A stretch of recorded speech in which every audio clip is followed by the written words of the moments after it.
Hello, my name is Dr. Jeffrey Barsuk.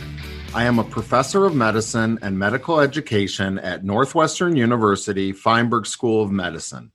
I currently serve as the Director of Simulation and Patient Safety. I would like to welcome you back to another podcast in our series on simulation and healthcare education.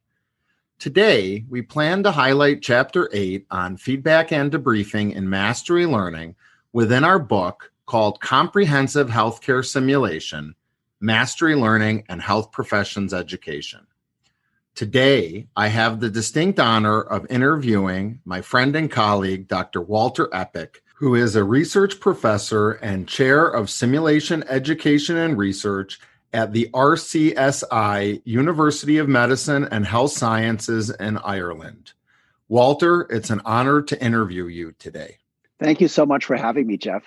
It's super exciting for me to be here. I know we worked together for 15 years because I spent 15 years working at Northwestern University Feinberg School of Medicine and the Anna Robert H. Lurie Children's Hospital of Chicago. And it's only been about the past 6 months that I've been at RCSI, which is the Royal College of Surgeons in Ireland. And I've been based in Dublin, and I lead a research unit and simulation center. And I love debriefing. So this is always a pleasure for me to talk about debriefing, especially with you. Well, Walter, much as I always refer to Bill McGahey as the grandfather and creator of simulation-based mastery learning, I think of you similarly when it comes to feedback and debriefing, more specifically as one of the foremost and well-known experts and innovators in feedback and debriefing. So can you tell us a little bit about how you got started, your background, and how you got involved in simulation, and how you got to where you are now? Well, I was a fellow in pediatric emergency medicine back in the day, and I was looking for an academic focus and a niche, and I just fell into simulation. At this time, it was at Yale University School of Medicine, and became involved in simulation. It was really new at the time, and I just was able to do a lot of simulation with the medical students. I took some simulation courses, including at the Center for Medical Simulation in Boston, and around the same time started a master's in education and really focused all of my project-based coursework on simulation and debriefing wherever possible, and really found that resonated with me, the sort of conversational learning, and really just dove into that and have been collaborating with people all around North America and Europe, and really sort of immersed myself in debriefing, how to debrief, how to teach other people how to debrief. And then in 2013, started a PhD journey and focused on conversational learning as my whole focus, both in formal educational settings such as simulation debriefings, but also workplace learning and workplace conversations. So I've been really immersed in this, and it's an area of great interest and passion. Well, why don't we dive into what we were set to talk about? And one of the major things I wanted to bring up today is the idea of psychological safety. We talk about this in healthcare so much, about safety culture, and how when we go to work about speaking up and doing the right thing for patient care. But there's also a component of what we really need to establish, an environment of psychological safety for simulation that hopefully will extend into the workplace. And I know you've done a lot of work with this. Can you talk to me a little bit about what psychological safety means to you and how you incorporate it into your learning? Well, thank you for the question. Psychological safety, first of all, I would define as a belief that one will not be punished or humiliated for speaking up with ideas, questions, concerns, or mistakes. And it's an environment in which you can take interpersonal risks, trying new things out, admitting you're wrong, etc. The one thing I always emphasize here is that psychological safety is not about wrapping people up in cotton and making sure they're comfortable. It's actually making people comfortable to be uncomfortable. Again, this is where the risk-taking comes in.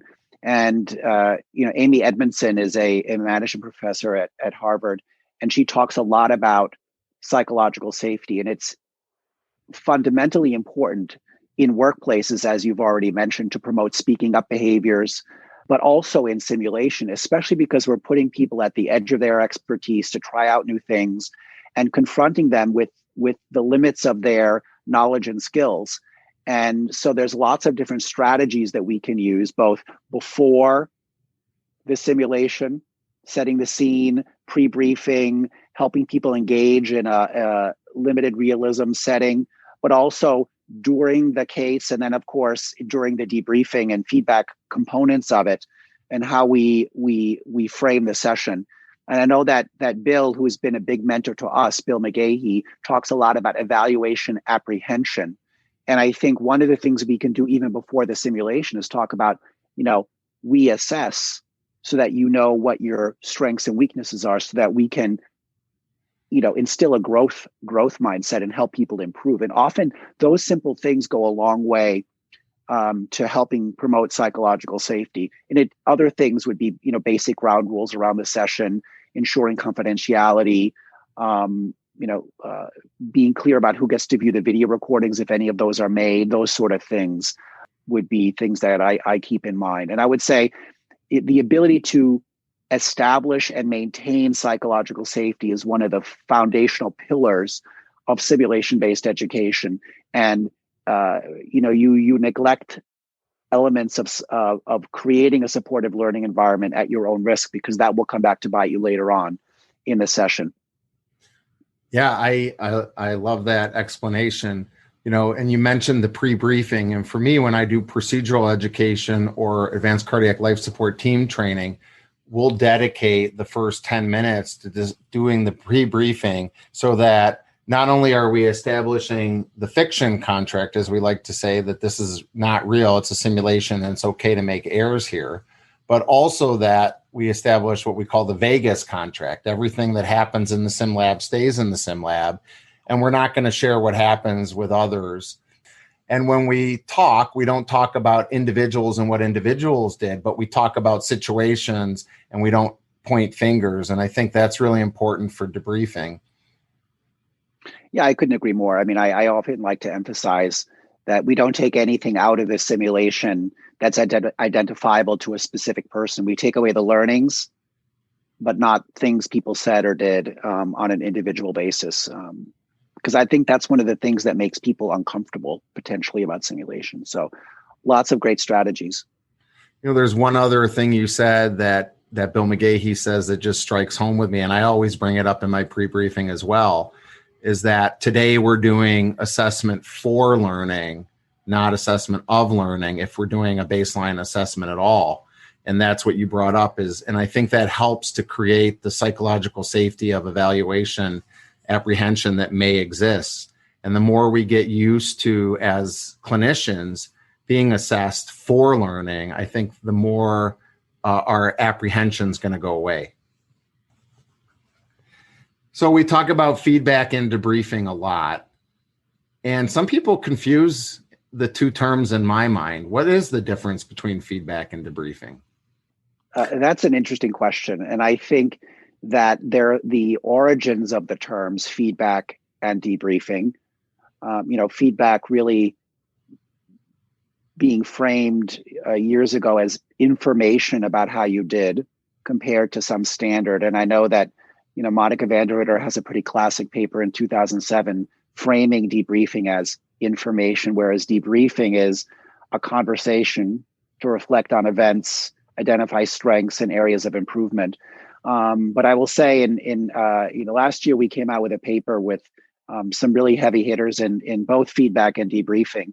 And we realized that both are learning conversations, because feedback is not just giving information. It's actually about helping learners process it, receive it, integrate it, act on it.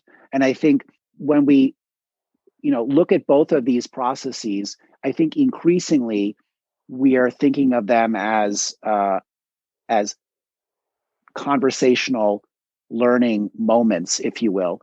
Now, classically, I still look at feedback sort of as the information, but I will say that word has such a connotation that actually feeds into the evaluation apprehension that we already touched on.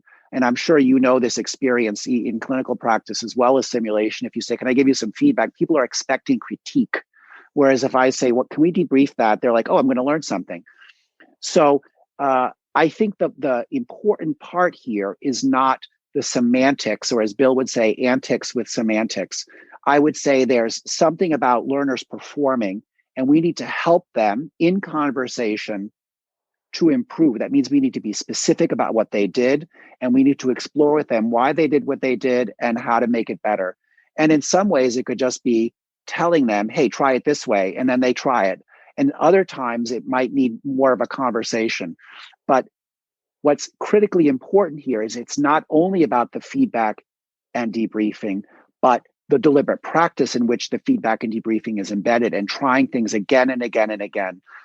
Increasingly, I will say that when I see people training up advanced life support scenarios, whether it's in pediatrics or in adult, and then they do a 10-minute scenario and then they spend 30 minutes debriefing, increasingly it makes me feel uncomfortable, because I say, for advanced life support, we sort of know that if people are not getting the right steps, then we need to pause, let them know what's going on, have them rewind and try things again.